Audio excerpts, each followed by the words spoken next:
What is going on, everyone? My name is Norbert, and welcome to another 7 Deadly Sins Grand Cross video. And today we have some dev notes from the JP/Korean side, and they are quite the doozy nonetheless. But let's go over this.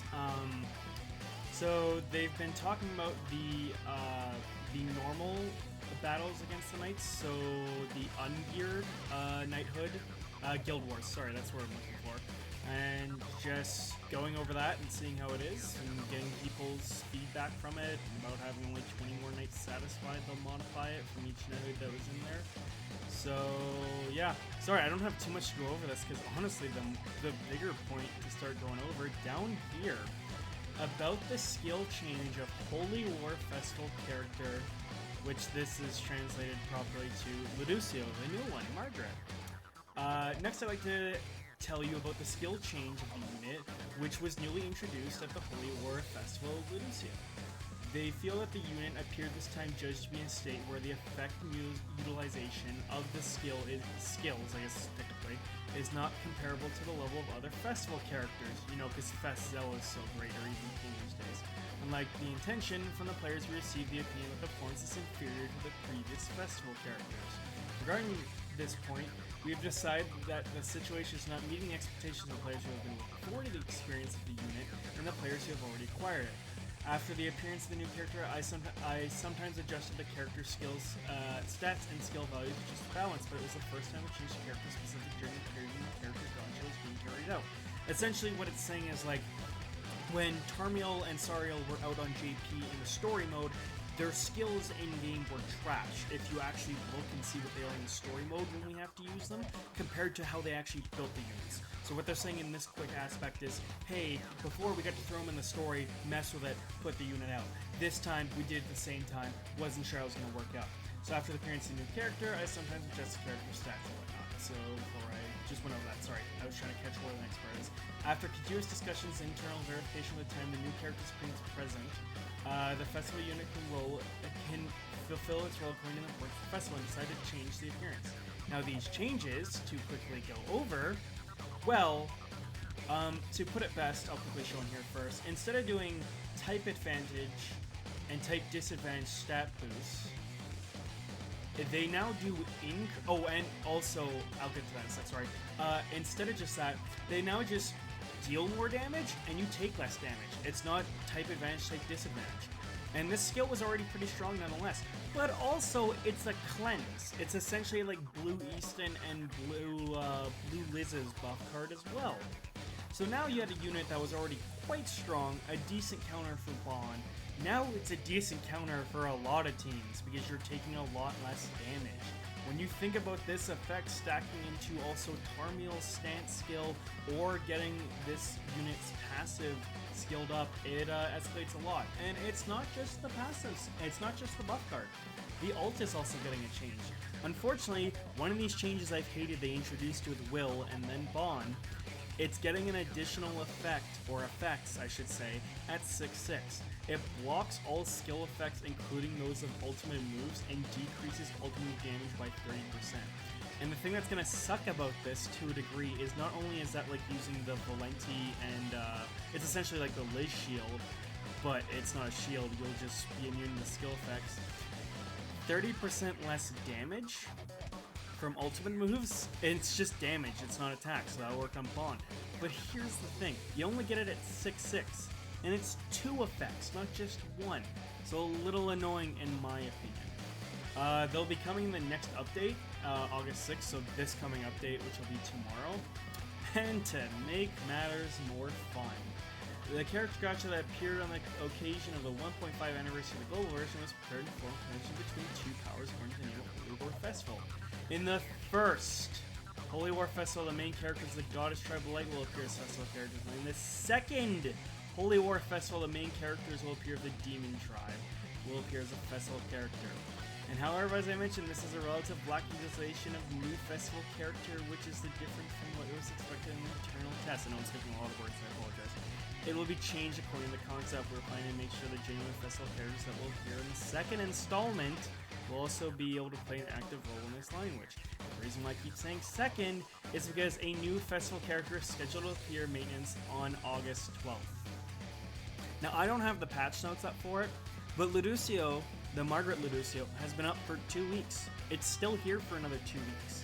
This is the first time we're going to have 2 festival banners live at the same time.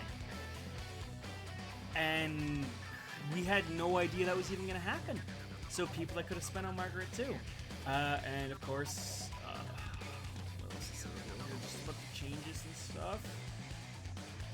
Sorry for the inconvenience. Okay, sorry. Yes, you gave us a unit that was alright. Not bad, actually. You buffed the heck out of it, saying that you didn't like how it worked, even though you never buffed Fest Zeldris. And when you tried to buff Fest King, you just gave him new units that got him murdered. Instantly. So you buffed the crap out of this one, which is honestly pretty OP now on bond scales, and the ultimate's even more crazy. But you also decided to give us another festival unit, literally 2 weeks with this banner still up. And more than likely, I've seen people talk about it, but it's not going to happen. There's no way the Margaret Luducio is going to be on this banner, even if it's unfeatured. I saw people like, oh, unfeatured, but it's the 900 pick. Even if it was the 900 pick, I talked about how in a tweet, I probably can't find it immediately, give me 1 second. I talked about how a tweet that once there were enough festival units out, that they didn't start putting every festival in there. And this is technically our 3rd Holy War festival going into a 4th. So, I'm sorry, I'm trying to find this as fast as I can.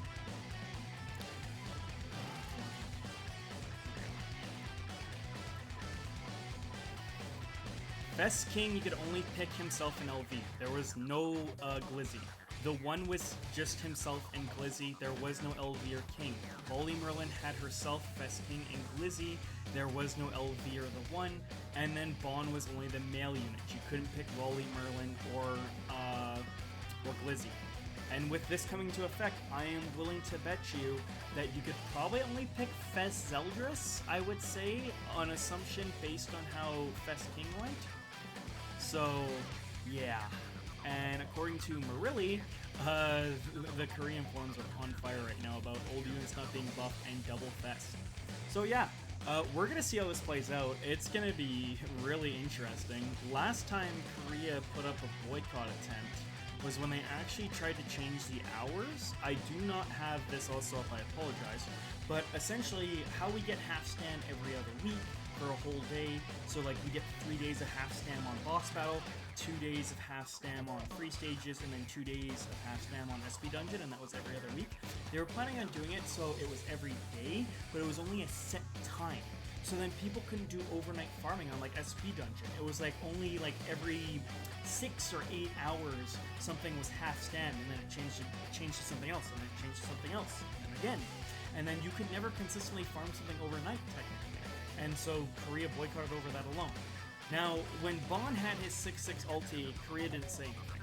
So I don't expect that to happen with Luducio, even though the pass is pretty broken. And but the fact that they're buffing this unit partway through, and you're also, the buff's already crazy enough. I don't think that's too bad, but it's just like what Morelli said from the Korean forums. You're buffing this unit, but you don't buff King to a degree that needed, or especially Fest Zeldris, in most people's cases, the worst festival unit. And then you're going to release another festival banner, so another 900 gems at worst, to get the unit while this one's still live. So in the span of a month and a half, 1,800 gems, minimum. It's going to be interesting to see what happens in the next while, but we'll have to see. Guys, I'd like to know your opinions. It's interesting, that's for sure. Luducio was already a good unit. You now made it bond level broken, with especially that 6-6 ulti, which I can't stand. But you made it more broken because it's going to be a very stally team, especially Glizzy on the team. And you're also giving us another festival unit, which is more than likely going to be Cusack or Esterosa. But still, month and a half between the two banners, 1,800 gems minimum. Yeah. Guys, tell me what you think. I'd love to hear down below. I'd love it if you also like, comment, subscribe, hit up my Twitter or my Twitch where I stream as much as I can. Guys, I hope you have yourselves a wonderful day, and let's see where this goes in the next day or two. Peace.